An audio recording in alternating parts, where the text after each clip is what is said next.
कति 10 मिनट में कुकर में जमा आसानी ते बनन वाली और या मुंह में पानी लाने वाली पाव भाजी हमने कुकर बनानी है। चलो देखेंगे।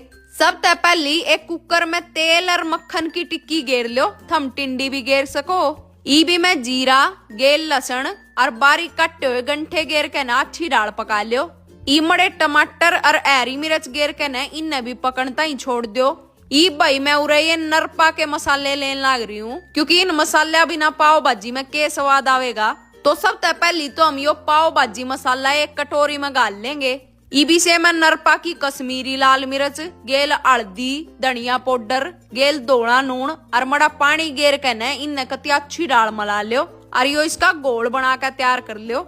इतनी आड़ में हमारे टमाटर भी पक गए तो इमें ये मसाले गेर दो। गेले में आलू, गोभी, शिमला मिर्च, मड़ी सी गाजर, गेल चुकंदर, मड़े मटर के दाने, बैंगन और पानी गेर के न इन्हें कति अच्छी दाल मला दो।